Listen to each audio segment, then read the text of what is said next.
मैं 27 साल की हो गई थी और मेरा रंग भी सांवला था। कोई भी मुझे शादी करने के लिए तैयार नहीं होता था और अगर कोई शादी की हामी भी भर देता तो मेरी माँ उनको इनकार कर देती। मुझे अपनी माँ के मना करने की वजह समझ में नहीं आती थी, जबकि मेरी माँ ने पिछले हफ्ते ही सबको यह बताया था कि इस बंद वाले कमरे में भी लड़की जाएगी, उसकी शादी जल्दी हो जाएगी और मेरी माँ की कहे अनुसार ऐसा ही हुआ।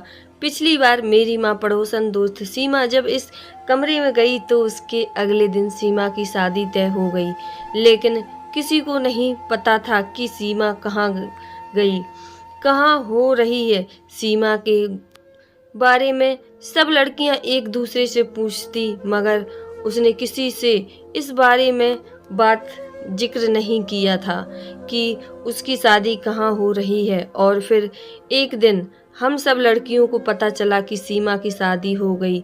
सब लड़कियां पूछती रहीं कि सीमा की शादी किससे हुई, और लेकिन किसी को दूल्हा के बारे में कुछ भी पता नहीं था। सीमा अगले ही दिन गांव से दूर चली गई और हम सब उसे देखते रह गए। सीमा की किस्मत पर हमारे गांव की सभी लड़कियां रशक कर रही थीं, क्योंकि हमारे गांव का माहौल बहुत ही घुटन भरा था। यहाँ से निकलना तो किसी जेल से कम नहीं था। हमारे यहाँ पर मर्दों का राज चलता है, इजाज़त नहीं थी। इस वजह से यहाँ की ज़िंदगी किसी को भी अच्छी नहीं लगती थी। मेरी उम्र अभी 23 हो चुकी थी, अभी तक मेरा रिश्ता नहीं हुआ था। तभी मेरी एक सहेली प्रिया, जो मेरी बहुत अच्छी दोस्त थी और मुझे अच्छी सी जानती थी, लेकिन मेरा मजाक उड़ाने में कोई कसर नहीं छोड़ती थी, एक दिन सब दोस्तों के सामने हंसकर बोली, तेरी माँ ने तो शादी वाला कमरा खोल रखा है जहाँ पर जाते ही लड़कियों की शादियाँ हो जाती हैं। फिर वह तुझे क्यों इस शादी वाले कमरे में नहीं भेजती, ताकि कोई तुझसे कह ना सके मैं भी शादी कर ले और तू भी इस गांव से दूर चली जाए। प्रिया की बात मुझे बेहद बुरी लगी थी, लेकिन मैं भी यही सोच रही थी, अगर माँ चाहे तो मुझे भी इस कमरे में भेज सकती है। मेरी भी शादी जल्दी हो जाए और मैं इस गांव से बाहर चली जाऊं। लेकिन जब मैं अपनी माँ से इस बारे में बात करती तो वह भड़क उठती। ऐसा लगता था जैसे मैं उनसे कोई गलत बात कह रही हूँ। एक दिन अपनी दोस्त प्रिया की कही हुई बात अपनी माँ से कही थी तो माँ ने मेरे मुंह पर हाथ रख दिया। खबरदार, अगर आज के बाद तूने इस बात फिर से बोली तो मैं तेरे मुंह से यह बात दोबारा सुनना, तो मुझसे बुरा कोई नहीं होगा। माँ की बात सुनकर मेरा दिल उदास हो गया। मैंने अपनी माँ से कुछ नहीं कहा और खामोश रहने लगी, मगर दिल ही दिल में सोच लिया था कि मैं इस कमरे में जाकर रहूंगी। यहाँ जाने के बाद लड़कियों की शादी हो जाती है। आज भी सोमवार था और मेरे घर में बहुत शोर हो रहा था। औरतें और लड़कियाँ हमारे घर की बड़े हॉल में इकट्ठे थे। उनकी आंखें खून की तरह लाल हो रही थीं और मेरी माँ तो बातें सुन रही थी। थोड़ी देर बाद मैं दादाजी उठकर वहां से चले गए। माँ नौकरानी को अपने पास बुलाया और इशारा किया कि लड़की को शादी वाले कमरे में ले जाओ। माँ कहती थी। वह नौकरानी उस लड़की को और उसकी माँ को शादी वाले कमरे में लेकर चली गई। दोनों शादी वाले कमरे में जाकर आए तो उनके चेहरे पर बहुत ज़्यादा खुशी थी। उसी लड़की का चेहरा शर्म से गुलाबी हो रखा था। वह लड़की बहुत ज़्यादा खूबसूरत थी। उसने किसी से बात नहीं की। शायद मेरी माँ ने मना कर दिया होगा कि तुम उस कमरे से बाहर आने के बाद किसी से बात मत करना, या फिर उसने खुद ही हमसे बात नहीं की। वह औरतों के बीच से निकलकर हमारे घर से चली गईं और फिर वही हुआ जो माँ ने कहा था। अगले दिन बाद उसकी शादी हो गई, मगर इस बार भी हैरत की बात थी कि दूल्हा को ना किसी ने देखा था ना जी कुछ सुना था, और लड़की जिसका नाम रीता था शादी की बात गांव से दूर चली गई और हम सब फिर से इस बार भी देखते ही रह गए। तब तो पूरे गांव में बात मशहूर हो चुकी थी। मीना के घर में जो कमरा है वह जाते ही दूसरे दिन लड़कियों की शादी हो जाती है। पिछली कई शादियां होने के बाद मेरी माँ हमारे गांव में और आसपास के गांव तक मशहूर हो चुकी थी। औरत मेरी माँ के पास अपनी बेटी की फरियाद लेकर आती थी और कोई लड़की उनको अच्छी लगती तो वह खुद शादी वाले कमरे में भेज देती। मैंने भी सोच लिया था कि उस कमरे का राज पता करके रहूंगी। ऐसा करने के लिए मुझे मेरी माँ को धोखा देना पड़ता, रास्ते से हटाना पड़ेगा था, क्योंकि माँ ने मुझे सख्ती से इस कमरे में जाने से मना कर रखा था कि कुछ भी हो जाए तो उस कमरे में नहीं जाना है। मैं हाँ मिला दी और उनको महसूस करवाया कि मैं इस कमरे में नहीं जाना चाहती। लेकिन असल बात यह थी कि माँ हर समय इस कमरे के आगे पीछे बैठी रहती, औरतों के लिए पूजा पाठ करती रहती। इसी वजह से मैं उनकी नज़रों में छुप नहीं सकती थी। लेकिन नौकरानी मेरी माँ की बहुत खास थी। उनकी हर बात मानती थी और उन्हें हर बात बताया करती थी। मेरी कोई भी बात नहीं सुनती थी। मुझे इन दोनों की नज़रों से छुपकर उस कमरे में जाना था। यह बात मैंने अपनी बुआ की लड़की रिया को बताई। उसके साथ बचपन से खेलती हुई बड़ी हुई थी। जाने वाली बात बताई तो वह मुझसे कहने लगी, तुम बड़ी पागल हो। अगर तुम्हें इस बात पर भरोसा है कि तुम्हारी शादी हो सकती है तो तुम्हें किसी और दिन इस कमरे में जाना चाहिए। तुम कौन सा इस घर पर पराई हो। रिया बिल्कुल ठीक कह रही थी। सोमवार के दिन इस कमरे की और माँ के आसपास औरतों की औरतें ही होती हैं। इस कमरे में नहीं जाना चाहिए। तभी हमने सोमवार की बजाय मंगलवार के दिन कमरे में जाने का सोचा। तब रिया ने बहुत ही मुश्किल से इस कमरे की चाबी चुराई। इस कमरे पर एक बड़ा मोटा सा ताला पड़ा होता था। हर समय यहाँ लगाया जाता। किसी को भी इस कमरे में आने की इजाज़त नहीं थी। बड़ी मुश्किल से चाबी ढूंढने के बाद जब हम इस कमरे तक पहुँचे, हमारा दिल जोर जोर से धड़क रहा था। हमको कुछ नहीं पता था इस कमरे में क्या होगा और डर भी लग रहा था कि अगर कमरे के अंदर कोई हुआ तो हम क्या करेंगे। मैंने कमरे का दरवाज़ा खोला। यह जानकर मुझे बहुत अजीब सा लगा कि कमरे की बीच में एक पतली दीवार खड़ी थी और दीवार के उस पार किसी के होने का एहसास हो रहा था।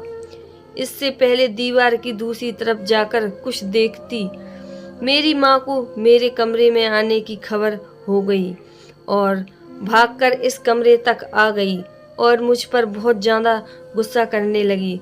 तुम यहाँ क्या कर रही हो? भगवान तुम्हें माफ़ करे। जब तुम्हें मैंने मना किया था कि कमरे में नहीं आना, क्या करने आई हो यहाँ? बाहर निकलो। माँ को इस तरह गुस्से में देखकर मेरी और रिया की आंखों के आगे अंधेरा सा छा गया। हमने सोचा भी नहीं था कि माँ इतनी जल्दी हमारे इस कारनामे में का पता चल जाएगा। अपनी माँ के हाथों से बुरी तरीके से पिटने के बाद हम इस कमरे से बाहर आ गए, मगर हमने हिम्मत नहीं हारी। रिया कहने लगी, तुम फिक्र नहीं करो, मैं इस बात का कोई और हल निकाल लूँगी। अब हम सोमवार के दिन ही शादी वाले कमरे में जाएंगे ताकि हमें इस बात का पता चले जो हमसे छुपाई जा रही है। रिया की यह बात मुझे ठीक लगी। मैंने भी शादी वाले कमरे में जाने का फैसला सोमवार को कर लिया। ठीक 7 दिन बाद सोमवार को रिया की यह बात मुझे से कहने लगी कि वह जरूर देगी। सभी लड़कियां और औरतें आ चुकी थीं। रिया ने 2-3 औरतों को इशारा किया और फिर ना जाने क्या भागदौड़ मची कि सभी औरतें इधर उधर भागने लगीं। उन औरतों में माँ की नौकरानी भी थी जो हर समय इस कमरे के बाहर खड़े होकर पहरा देती थी। रिया ने अपनी चालाकी दिखाकर उसे वहाँ से हटा दिया। इस समय मेरी माँ की चुनी हुई एक लड़की और उसकी माँ शादी वाले कमरे से बाहर आ गईं और इस समय मौका पाकर इस कमरे के अंदर चली गईं। अंदर दीवार के उस पार का मंजर देखकर मेरे होश उड़ गए। अपनी माँ आंखों पर मुझे यकीन नहीं आ रहा था। इतनी में दादाजी को पता चल गया कि मैं इस कमरे में आ गई। उन्होंने मुझे घसीटकर बाहर निकाला, लेकिन अब उनकी आंखों में वह चमक और गुस्सा नहीं था जो मुझे यहाँ आने से पहले दिखाया जाता था। मेरी माँ की नज़र भी झुकी हुई थी। उनको भी मालूम पड़ गया था कि मैं कमरे तक पहुँच चुकी हूँ और सारी सच्चाई जान चुकी हूँ। माँ ने तो जैसी आंखें बंद कर ली, मगर मेरे सर पर जुनून सवार था। इतना परेशान मैंने अपना सिर पीट लिया और मैं अपनी माँ से पूछने लगी कि बताओ तो सही, तुमने ऐसा क्यों किया। लेकिन माँ खामोश थी। कुछ दिन मुझसे नाराज रही, मुझसे बात तक नहीं की, मगर उन्हें भी पता था कि उनकी गलती है। उनको माफ़ी मांगनी पड़ी और मुझसे सारी बात भी बतानी पड़ी, जिसके बाद मुझे अपने दादाजी से बहुत ज़्यादा नफरत हो गई। और जो अपने दादाजी से इस कदर मोहब्बत करती थी, उन्हें दुनिया में एक इंसान नहीं बल्कि फरिश्ता समझती थी। जानवर लगने लगे थे। मेरी माँ की कहानी कुछ ऐसी थी। मेरी माँ कहने लगी, मैं जानती हूँ कि तू मुझे गलत समझती है, लेकिन जब मैं यहाँ शादी करके आई थी, मेरे दिल में अभी भी ये ख्याल नहीं आया था कि मुझे ऐसा कदम उठाना पड़ेगा। मैं एक ऐसे घर से आई थी जहाँ पर लड़कियों को कमाई का जरिया समझा जाता था, मर्दों के सामने नाच गाने के लिए कहा जाता था। जब वह जीवन में अपना सब कुछ लुटा देने वाले बाप भाइयों के लिए कुछ बहुत ज़्यादा दौलत कमा लेती, तो उन्हें ऐसे ही किसी आदमी के साथ शादी कर दी जाती जो खुद भी आवारा होता और अभी अपनी पत्नी को इज्जत नहीं करता, ना ही उसे अपनी पत्नी का दर्जा देता। लेकिन कहते हैं ना, भगवान सभी के साथ अच्छा ही करता है। मैं भी दिल ही दिल में भगवान से प्रार्थना करती थी कि मुझे सारी मुश्किलों से बचाना और मुझे इस बेइज्जती की ज़िंदगी से छुटकारा दिलवा दे। फिर वह समय भी आ गया जब मेरी उम्र 19 साल की हो गई, तो मेरी बोली लगाई गई। आवारा और नशेड़ी आदमियों की भीड़ में बैठी खुद को पूछ रही थी। लेकिन फिर मेरी तो जैसे उस पर किस्मत पलट गई। मुझे पता चला कि मेरी बोली लगाने वाला आदमी मुझसे शादी करना चाहता है, अपना ना बनाना चाहता है। क्योंकि सबसे अच्छी बात क्या थी? सबसे अच्छी बात यह थी कि वह खुद एक बहुत ही अच्छा आदमी था, और ना सिर्फ कि वह एक बहुत सीधा साधा था, बल्कि एक बहुत ही अच्छे घराने का इकलौता लड़का था। मेरे बारे में सब कुछ जानता था और मुझे अपनाना चाहता था, और मुझे इस घटिया और बेइज्जती की दुनिया से निकाल लेना चाहता था। मैंने उसका बहुत शुक्रिया अदा किया और ज़िंदगी भर उससे साथ निभाने का वादा किया। उसने मुझसे कहा कि अगर मेरी कोई आखिरी ख्वाहिश हो तो मैं बता दूं, क्योंकि वह मुझे दोबारा कभी भी अपने घर वालों से मिलने नहीं लेकर आएगा। हमेशा हमेशा के लिए मुझे यहाँ से अपने साथ लेकर चला जाएगा। और फिर वह मुझे एक ऐसी अच्छी जगह पर लेकर आया जिसके बारे में मैंने कभी सपनों में भी नहीं सोचा था। ऐसी औरत तो इस जगह के काबिल भी नहीं होती थी। मेरे साथ उस समय एक छोटा भाई था जिसकी उम्र सिर्फ 10 साल की थी। मेरे पति ने मेरी बात का मान रखा था और वह मेरे भाई को मेरे साथ ही इस घर में लेकर आया गया। लेकिन यहाँ पर हमें इज्जत की नज़रों से नहीं देखा जाता था। मेरे पति को झूठ बोलने की आदत नहीं थी। उसने अपने घर वालों को सारी हकीकत बता दी। उसने बता दिया था कि मैं किस घर से ताल्लुक़ रखती हूँ, अतीत क्या है। उनके पिता ने तो उन्हें माफ़ नहीं किया। शादी की इजाजत तो दे दी, लेकिन मेरे भाई पर पहरे लगे हुए थे।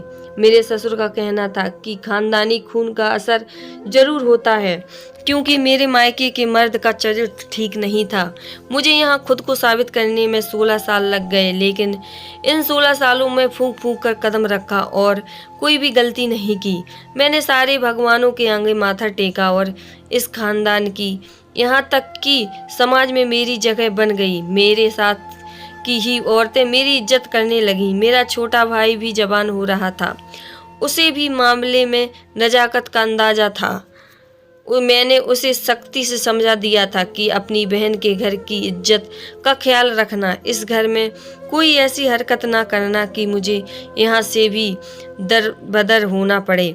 लेकिन जो किस्मत में लिखा होता है वह तो होकर ही रहता है। मेरे भाई ने ना जाने कैसी हरकत हो गई कि एक दिन उसने एक नौकरानी से बात करने और उसे छेड़छाड़ करने की कोशिश की। बस फिर क्या था, ससुर जी कहने लगे, मैं कहता था ना, इंसान का खून कभी भी नहीं बदलता, वह अपना असर जरूर दिखा कर ही रहता है। उन्होंने साफ कर दिया था कि मैं अपने भाई को इस घर से दूर कर दूं, वरना कुछ सालों बाद मेरी किसी बड़े फैसले के लिए तैयार रहना। मैंने सोचा था मेरे ससुर कुछ सालों बाद अपना दिल बदल लेंगे, या फिर मैं उनके दिल में अपने लिए दोबारा जगह बना लूंगी। यह मेरी गलतफहमी थी। मैंने तो अपने भाई को सुधार लिया, उसके लिए एक लड़की ढूंढकर उसकी शादी भी कर दी, मगर जब मेरे ससुर ने अपना फैसला सुनाया तो मेरी जान ही निकल गई। फैसले के अनुसार मुझे अपने औलाद को अपने ही घर में कैद करके रखना था, क्योंकि मेरे ससुर को डर था कहीं बेटे भी बाकी जैसी कोई हरकत ना कर दे। मेरे बेटे का बाप तो उनका खुद का बेटा ही था, लेकिन मेरे ससुर ने मेरी कोई बात नहीं सुनी और मुझे सख्ती से हुक्म दिया कि मैं अपने 6 बेटों को किसी से मिलने जुलने नहीं दूं और तुम्हें भी बाहर नहीं निकलने दूं। तुम तो फिर भी किसी न किसी के सामने आ जाती थी, लेकिन तुम्हारे भाई हमेशा कैद में रहे। कुछ दिन बाद अपने ससुर को मैंने इस बात पर मनवा दिया कि अगर मैं अपने बेटों की शादी करके यहाँ से बाहर भेज दूँ तो वह मुझे माफ़ कर देंगे। उन्होंने मेरी बात का मान ली। यहाँ की औरतों ने मेरे चरित्र को बहुत अच्छी सी जानती थी, उन्हें मेरे बेटों के बारे में भी पता था कितने शरीफ हैं, लेकिन वह भी मेरे ससुर से डरती थी। फिर मैंने एक एक करके अपने बेटों की शादियाँ करना शुरू कर दिया।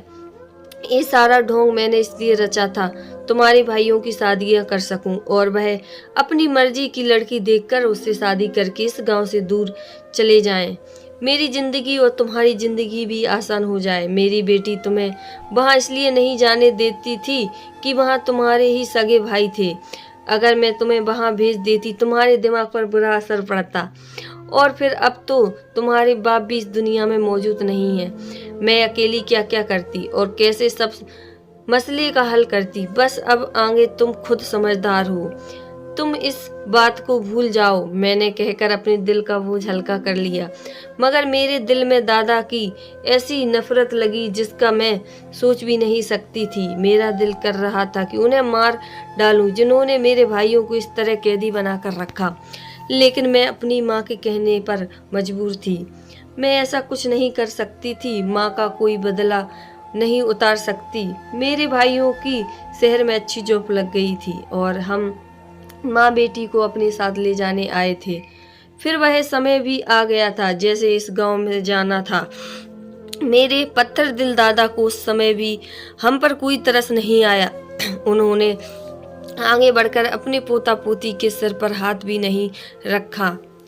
दादाजी के लिए मेरे दिल में नफरत और ज्यादा बढ़ गई, जिन्होंने अपनी बेटी की खातिर बहू को तो बर्दाश्त कर लिया, मगर अपने आने वाली नस्लों को अपने घमंड के खातिर अपना नाम नहीं दिया।